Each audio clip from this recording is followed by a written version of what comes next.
Merci. Bonjour à tous. Le dernier obstacle entre vous. Donc on va essayer de faire quelque chose qui bouge bien. Donc on va vous parler de réalité augmentée avec AirCore. En fin de compte, ça ne sera pas tout à fait qu'AirCore parce qu'ils ont changé le nom il y a pas très longtemps, il y a 2-3 semaines. Ça s'appelle maintenant Service Google pour la réalité augmentée. Bon, comme c'est un peu long, on continuera, nous, à l'appeler AirCore parce que c'est plus pratique. Alors, moi, je suis Christophe Jolivet, je travaille pour Appseed, où je suis agitateur technique, et puis vous pouvez me retrouver sur les réseaux sociaux @jolivec. Et je suis Jérémy Voisin, je suis leader technique chez Appseed, et vous pouvez aussi me retrouver sur les réseaux sociaux, _Jérémy Voisin, _ sur Twitter et Jérémy Voisin sur GitHub. On va commencer avec une démo, comme ça on va voir si les dieux de la démo sont avec nous. Ça serait plutôt cool pour la suite de la presse. Hop. Donc, vous avez ici, au milieu, c'est mon téléphone. Donc, je vais lancer une première démo qui est une démo fournie avec une des SDK d'AirCore. Donc, vous voyez, là, j'ai une invitation à scanner l'environnement. Qui c'est qui a enlevé nos badges par terre? C'était voulu. Je vais vous expliquer après pourquoi. Ça va faciliter les démos. Je vais les écarter. Hop. Voilà. C'est pour que ça ressemble un peu à la chambre de mes enfants. Voilà, donc là, il a enlevé l'invite à scanner l'environnement, ça veut dire qu'il a commencé à détecter les choses. Alors, est-ce que ça a marché? Voilà. Vous voyez, j'ai pu poser un petit personnage, Andy, le petit robot d'Android qu'on connaît. Donc, vous voyez qu'il est plutôt... Alors, il a bougé, forcément. C'est une démo qui dépend du sol. Il s'est recalé, j'espère qu'il va plus bouger. Je peux me rapprocher pour aller le voir, voilà, comme ceci. Je peux faire le tour d'Andy, éventuellement. Je peux décider de zoomer, enfin de le faire grandir, de le faire tourner si je veux. C'est bon. Voilà, il va tourner. Ça tremble. C'est le froid aussi. Alors, on va tenter un truc. Je ne sais pas si ça va passer. Voilà, je peux aussi les mettre sur des plans verticaux. Vous voyez? Alors, celui qu'on ne voyait plus, qui a disparu, forcément, celui-ci est toujours là. Donc, on va le ramener en bas. Voilà, on va le remettre là. Normalement, voilà, je ne l'ai plus dans le champ de vision. Et si je reviens, il est toujours là. Ils sont plutôt stables. Là, on a vraiment beaucoup de mal parce que le sol est très monotone. C'est vraiment la plus mauvaise salle avec les straits au sol. Bon, ça, c'était la démo. Il y a juste un petit problème. C'est ça. Voilà. Là, on a brisé la magie. Il ne gère pas ce qu'on appelle l'occlusion. On va en reparler un peu. Au sol. C'est ça. Par réalité, autre chose comme ça, on va être obligé de placer un petit globe parce qu'il y a vraiment tout un vocabulaire qui touche. La première chose, c'est réalité virtuelle, réalité augmentée, réalité mixte. Qu'est-ce qui est quoi? La réalité virtuelle, c'est ça. C'est des objets qui n'existent pas dans une scène qui n'existe pas.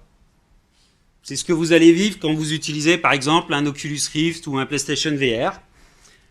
Du point de vue des interactions, vous allez être obligé d'utiliser des manettes spécifiques qui seront détectées. Donc, dans le cas du PlayStation VR, vous avez les fameuses manettes avec la grosse boule au bout et la caméra qui est au-dessus de votre télé qui va les voir. La réalité augmentée, c'est ce qu'on vient de faire. C'est des objets qui n'existent pas dans la réalité. On le fait avec des smartphones, on peut le faire avec des Google Glass. Il y a de l'outillage un peu plus industriel comme les Vuzix Blade ou Everysight Raptor. On voit ici qu'on est mélangé avec le pied de la table, on est passé devant le pied de la table. Donc on a ce fameux problème d'interaction. Et puis du point de vue de l'interaction, on est obligé d'utiliser nos doigts sur l'écran, ce que je faisais tout à l'heure. Le dernier niveau, c'est ce qu'on appelle la réalité mixte. On est sur des appareils plutôt haut de gamme, comme les Microsoft HoloLens ou les Magic Leap One. À ce moment-là, il a conscience de l'environnement, il va être capable de gérer l'occlusion, comme ici, le pied de la table qui se retrouve devant le nez du X-Wing. Du côté de l'interaction, on va vraiment avoir des interactions beaucoup plus pratiques, puisque vous pourrez carrément utiliser vos mains devant vous pour manipuler les objets virtuels. Si vous avez l'occasion d'essayer les HoloLens, faites-le. J'ai fait la queue presque 1 heure pour pouvoir les essayer, ça vaut le coup. Degré de liberté. 3 degrés de liberté ou 6 degrés de liberté. 3 degrés de liberté, c'est la tête qui bascule dans les 3 axes. C'est ce que vous avez quand vous regardez une vidéo 360 dans YouTube.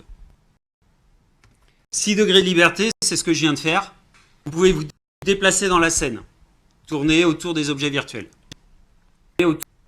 Sur les 3 axes, plus les 3 degrés pour la tête. Ça fait 6. Comme on va parler un petit peu de 3D dans cette présentation, il est important qu'on introduise quelques notions de 3D. Alors je prends habituellement l'exemple de la modélisation d'une table dans un environnement 3D, ou plus précisément, le dessus d'une table. Alors on va commencer par modéliser les sommets de la table, on appelle ça les vertices en 3D. Ensuite, on va rejoindre ces sommets par ce qu'on appelle les edges, et cet ensemble de points rejoints forme la face, qui correspondrait donc à la surface de notre plateau, de notre table. De façon plus complexe, on a notre petit ND qui est constitué de la même façon, avec des vertices reliés tous ensemble, et donc ça constitue ce qu'on appelle un mesh.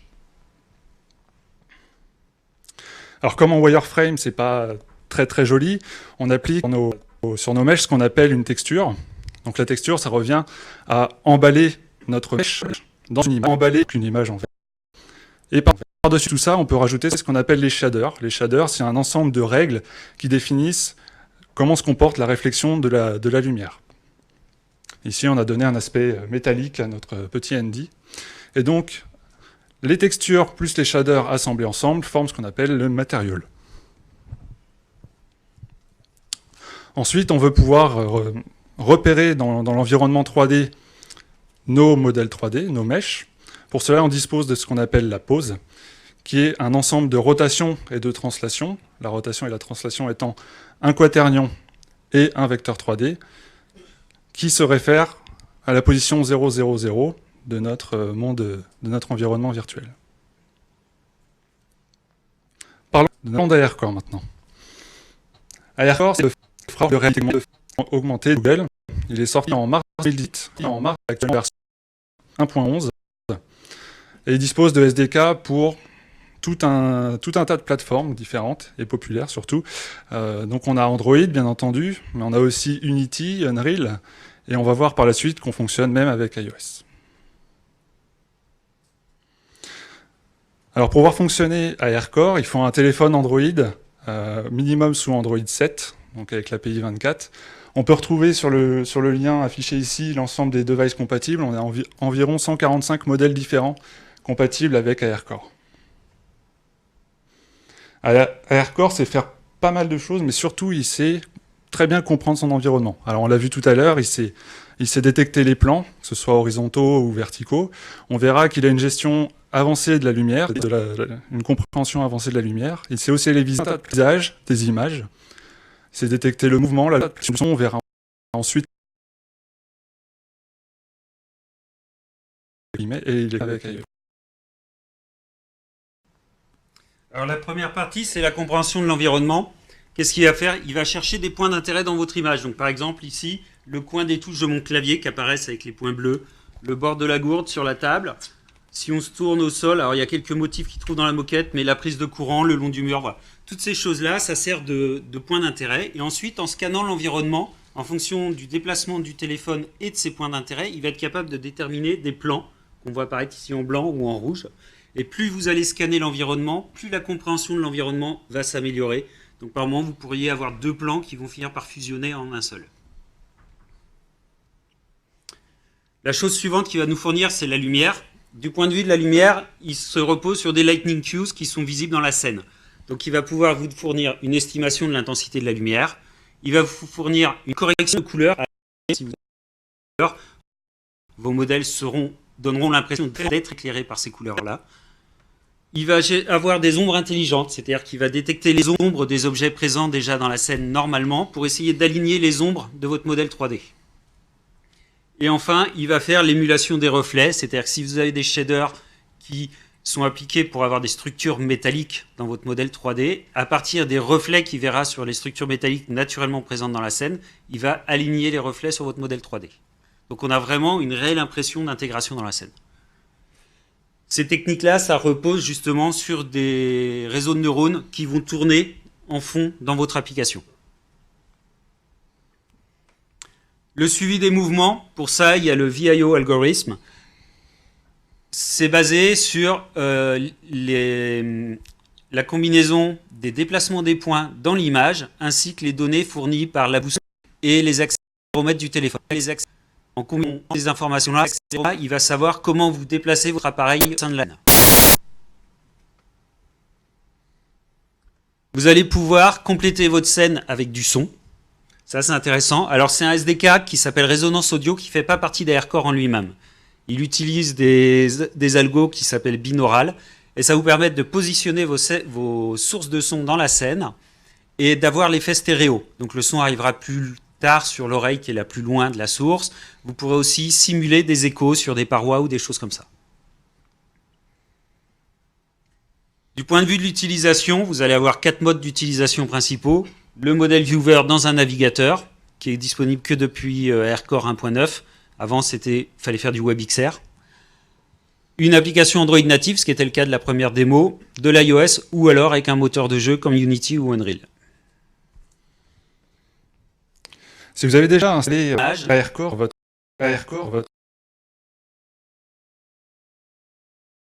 qui permet de visualiser votre environnement. Alors ce petit bouton, donc ça permet de voir un modèle 3D en réalité augmentée. Et il s'agit simplement d'un web component qu'on aura ajouté, le web component model viewer, avec le flag AR qui nous permet d'observer un modèle au format GLTF ou avec quelques autres formats qui sont supportés par AirCore dans le navigateur. C'est compatible avec la plupart des navigateurs qu'on peut trouver sur Android. Il y a quand même quelques limitations à ce modèle viewer. Avec WebXR, on avait quand même une utilisation avancée et une observation avancée de notre modèle 3D. Ici, on est un peu plus limité, on est sur 30 000 vertices max et 10 matériaux au maximum. On a une seule animation possible qu'on peut jouer, donc si on a disposé d'une animation sur notre modèle 3D, elle va se jouer en boucle. Et donc on a une interaction limitée. On peut simplement prendre notre modèle, le déplacer dans l'espace et faire du zoom dessus. Alors, pour utiliser avec Android, la première chose, c'est qu'il faut que votre application soit en compilation Java 8. La deuxième chose, vous allez ajouter une dépendance dans l'appli qui s'appelle SceneForm. SceneForm, c'est une API qui revient au-dessus d'AirCore. On va en reparler après. Et puis, dernière chose, un petit plugin à activer qui va vous permettre de préparer vos modèles 3D que vous aurez téléchargés pour les rendre utilisables par l'application. Au niveau du manifeste Android, naturellement, on va demander la permission d'utiliser la caméra. On va indiquer qu'on utilisera les features de réalité augmentée sur la caméra. Et puis, dans les métadonnées de l'application, on indiquera que AirCore est requis pour l'utilisation de l'application. La première notion importante dans AirCore, c'est l'encre. L'encre, c'est un point fixe dans le monde réel. Il va être utilisé pour accrocher toute votre 3D. Il faut savoir utiliser, c'est quand je me déplaçais tout à l'heure, vous avez vu, quand j'ai posé mon premier ND, il avait utilisé, il avait créé plutôt en avant du badge qui était par terre, et puis ensuite il a bougé. Ça, c'est que je m'étais déplacé, la compréhension de la scène s'était améliorée, et il avait recalé mon encre. Les encres sont recalculées en permanence, donc elles peuvent dériver un petit peu. Et c'est quelque chose qui coûte beaucoup en termes de ressources, et on recommande de ne pas dépasser 20 encres dans une scène. Donc après, il y a une astuce pour pouvoir mettre beaucoup de modèles dans une scène avec seulement 20 encres. On va en reparler. Au niveau de l'API, vous avez le choix. L'API est plutôt basique avec AirCore. On va faire de l'OpenGL. Donc vous allez devoir tout gérer à la main, c'est-à-dire inviter l'utilisateur à scanner l'environnement, afficher les plans, ce qui était dans la première, alors pas dans la première démo, mais la première partie avec les petits points bleus et les plans qui se dessinaient en blanc. Ensuite, vous allez devoir charger votre modèle en OBJ. C'est juste une grande liste de coordonnées de vertex avec un entre les vertices. Donc, il va falloir dessiner en OpenGL. C'est très lourd à faire. Il faudra gérer les interactions. C'est trop de boulot. Pour ça, il y a SceneForm, qui est une API qui va venir se mettre au-dessus. SceneForm, ça, vous pouvez l'utiliser pour faire de la réalité augmentée. Vous pouvez aussi juste l'utiliser pour des scènes 3D si vous préférez. API très haut niveau. Le moteur de rendu physique, Filament, qui est fait par un Français, Romain Guy, qui est vraiment juste bluffant comme moteur de rendu, et le plugin Android Studio qui va vous permettre de gérer les modèles 3D. Le premier truc que vous allez prendre, c'est l'air fragment. L'air fragment, vous allez le mettre dans votre vue Android et c'est fini.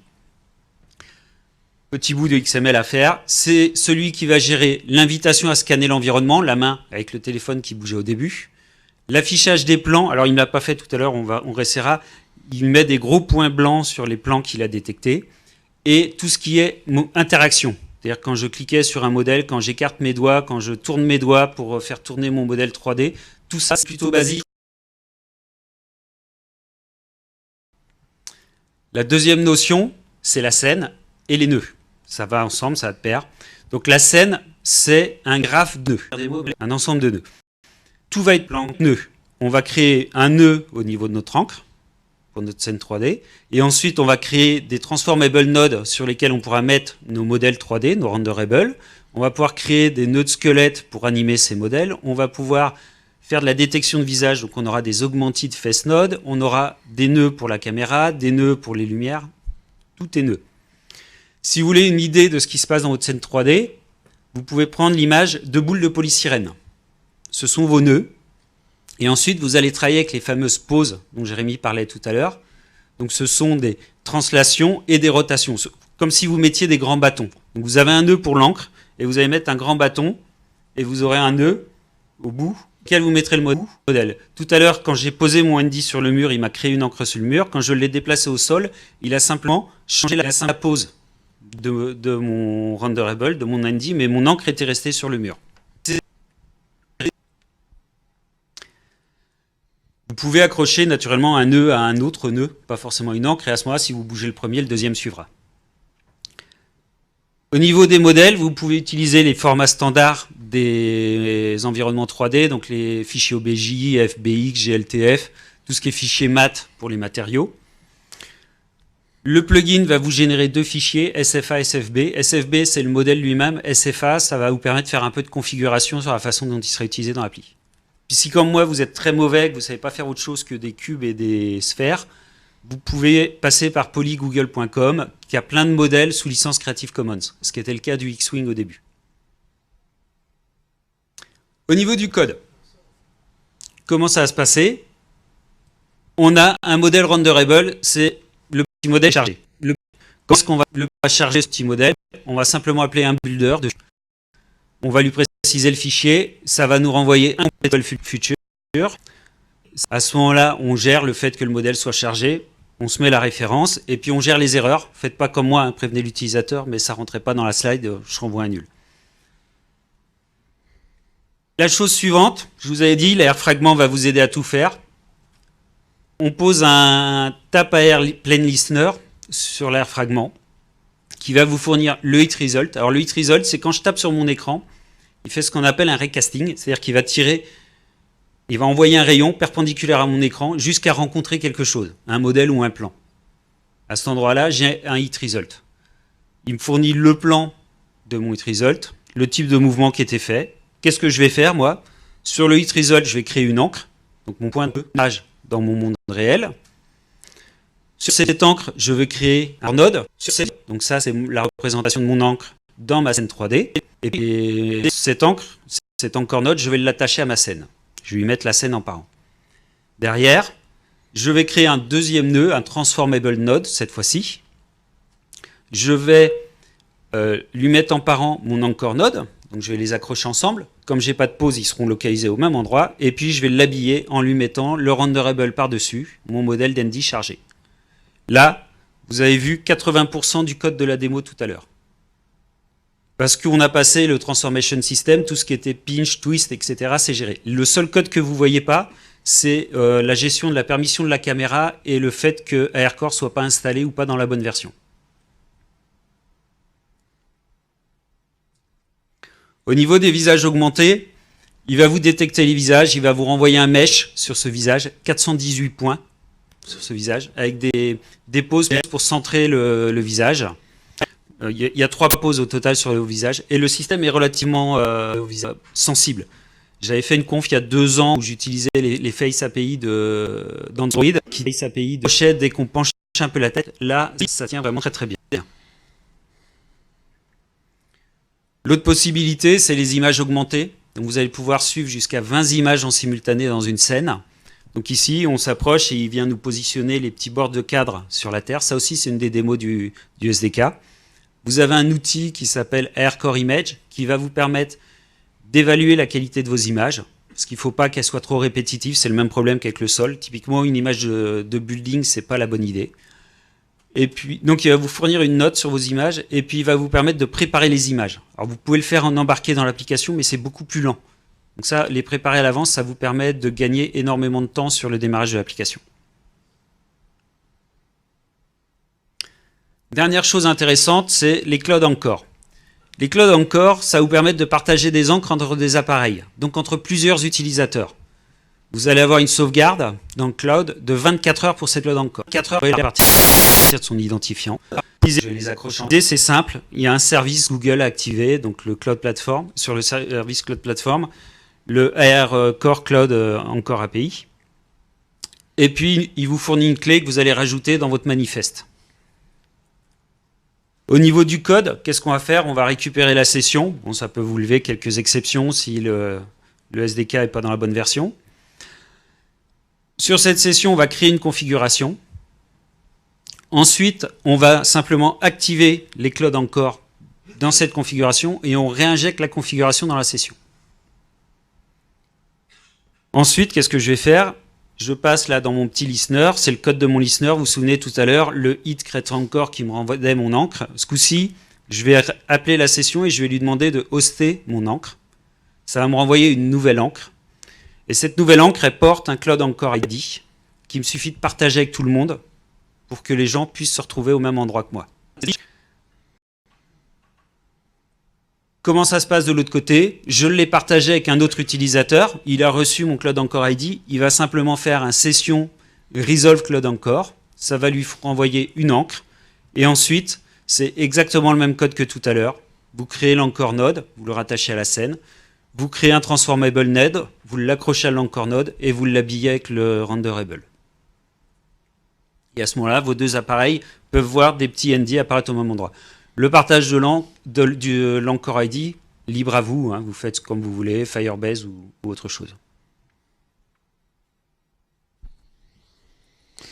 Alors si vous avez plutôt un iPhone et que vous avez déjà tenté de faire un petit peu de réalité augmentée, vous avez sans doute entendu parler d'AirKit. Alors globalement, Kit fait exactement la même chose qu'AirCore, sauf qu'on remplace Kit, enfin on met Kit à la place de Core un petit peu partout, et on retrouve l'interprétation de l'environnement, l'estimation de la lumière, des estimations de plantes, de mouvement, avec le même algorithme de VIO.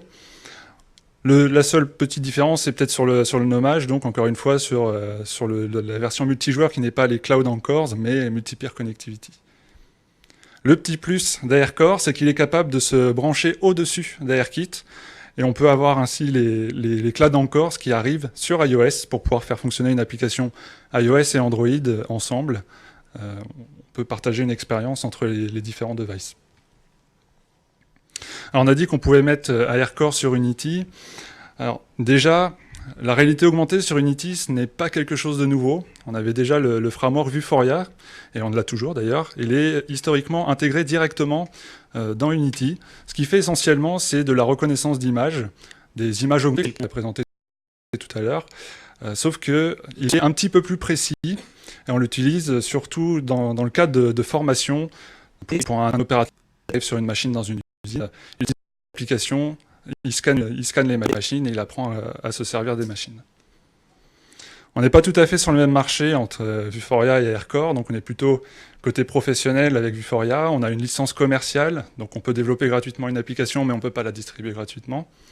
Côté AirCore, on est là complètement gratuit, en respectant la licence à la page 2.0, bien sûr. Et on est plutôt orienté, donc, interprétation de l'environnement, et plutôt, donc, côté ludique. En tout cas, c'est ce qu'on voit comme application aujourd'hui sur le store. Alors, pourquoi, nous, on a voulu utiliser Unity? On a voulu bénéficier de l'expérience du moteur de jeu vidéo qu'est Unity, pour bénéficier du moteur physique, de la gestion du réseau, donc pour échanger les Cloud Encores ID. On a aussi bénéficié de l'asset store d'Unity, finalement un ensemble de scripts et de modèles proposés par la communauté de façon gratuite ou payante d'ailleurs. Et on a voulu bénéficier bien sûr de modèles 3D standards du marché pour intégrer des scènes 3D. On va vous faire une petite démo du coup de tous ces concepts mis ensemble.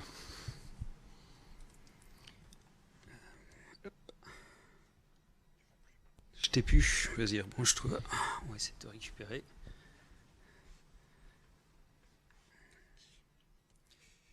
Alors, tac, view. T'es déverrouillé? Non, t'es pas déverrouillé. Les dieux de la démo nous tracent. Ils sont partis manger. On va essayer. Oui. Alors attends. Hop. Voilà. Vas-y. Non. Si, attends. Oui, c'est bon. Cool. Hop. Alors, j'ai lancé aussi l'appli, comme ça il bascule. Alors, vous avez en haut le téléphone de Jérémy et en bas le mien.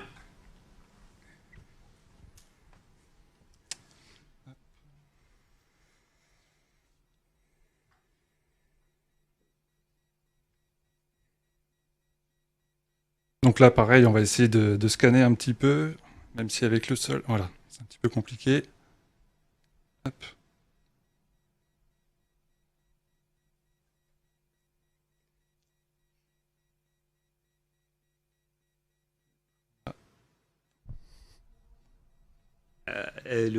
Si, c'est bon. Si, en fait, on a un ensemble d'API qu'on appelle.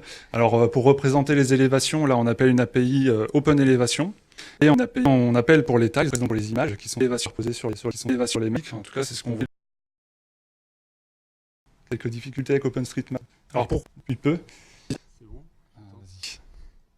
Alors, normalement, je joins la session de Jérémy. Donc, il a récupéré Cloud Encore. Voilà.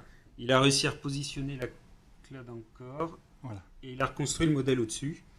Donc, je vais dézoomer. Donc actuellement, nos deux téléphones sont connectés et vous êtes dans le massif du Mont Blanc, sur le même modèle tous les deux. Donc on peut se déplacer indépendamment. Donc je peux vous montrer par exemple ici, alors je suis devant, on est en train de descendre la mer de glace, si je suis à peu près bon en géographie. Voilà. Et on peut tous les deux donc tourner indépendamment devant le modèle. Voilà. Alors, venez nous voir ce midi si vous voulez revoir la démo, c'est beaucoup plus fluide. Là, ça saccade un peu avec la transmission, mais c'est beaucoup plus fluide en réalité. J'ai déposé un petit drapeau, Christophe, juste à côté de toi. Alors, c'est pas où? Là, voilà. L'événement et déposer des choses dans les salles.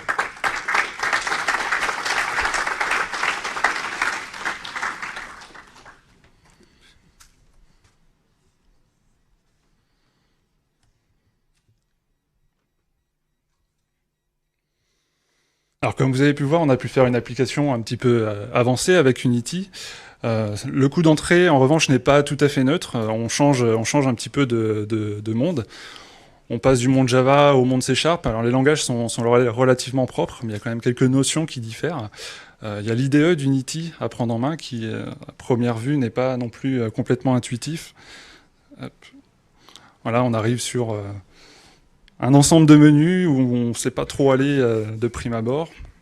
Mais bon, on finit par s'adapter et à prendre en main l'ensemble des notions propres à Unity. Alors on a eu une problématique surtout quand il a fallu gérer donc, la disposition des drapeaux sur la montagne. On avait quelques soucis parce que les drapeaux passaient au travers de la montagne. Et finalement, on s'est aperçu qu'il fallait rajouter dans un menu ici à droite un rigid body et un collider pour que le drapeau arrête de traverser la montagne. C'est vraiment des concepts nouveaux pour nous d'avoir beaucoup de choses, beaucoup de boutons à cliquer. Alors ceux qui viennent du monde du progiciel, ça sera plus facile, mais pour nous c'était dur.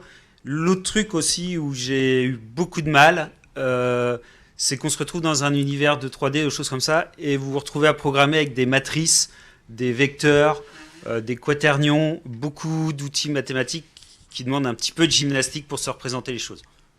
Dit Christophe, il y a beaucoup d'outils mathématiques à prendre en main. Il y a aussi le mode de programmation. Donc, on est sur calculer collision, des événements à chaque rafraîchissement d'image.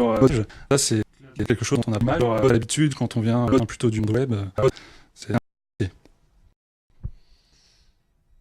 Alors on a parlé de beaucoup de techno qui permettent de faire de la réalité augmentée, mais ça part un petit peu dans tous les sens et on ne sait pas trop vers quoi s'orienter.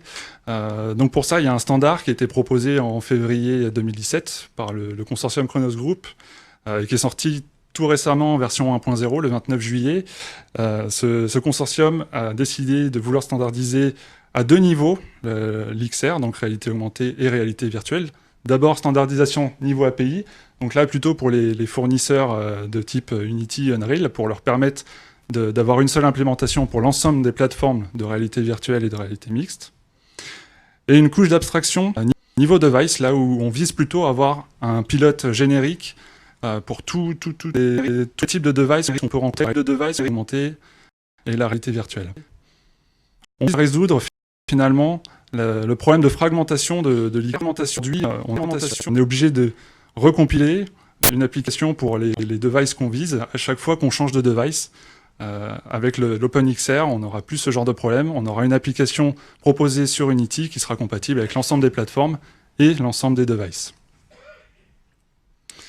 Alors l'OpenXR est supporté par tout plein de sociétés, que ce soit dans le hardware, software, mais on a une exception, on a Apple qui est membre du groupe OpenXR, et d'ailleurs on retrouve ARKit dans OpenXR, mais Apple ne soutient pas officiellement le consortium et le standard OpenXR. Donc on peut s'attendre à l'avenir à devoir développer des applications sur le standard OpenXR et des applications pour le monde Apple. Merci de votre attention, et si vous avez des questions...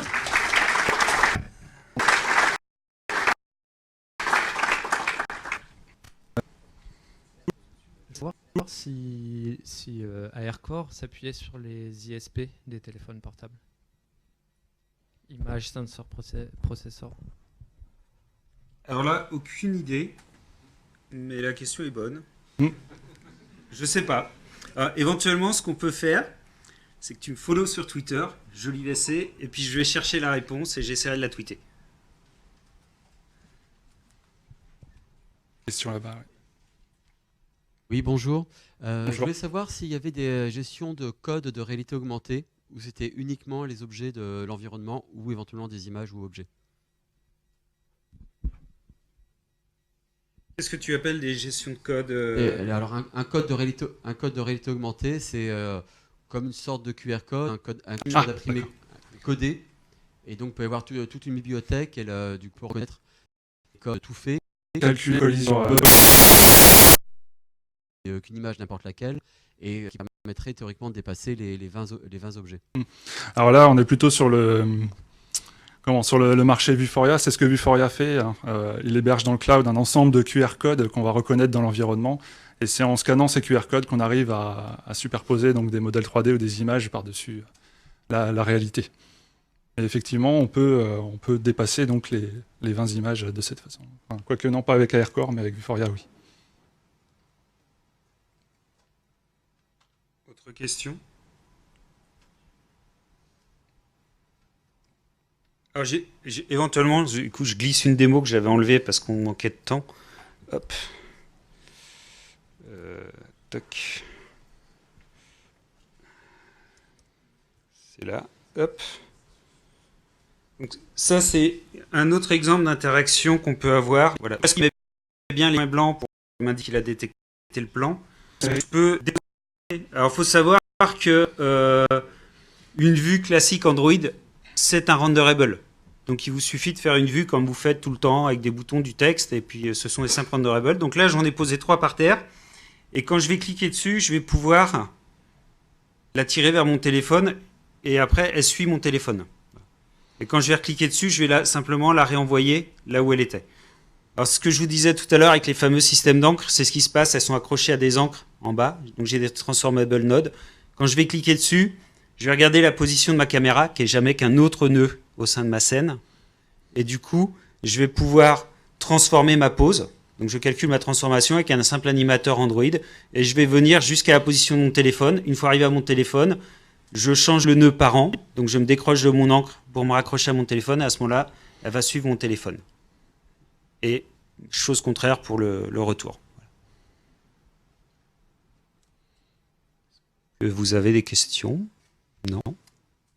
Bon appétit. Bon appétit. Merci.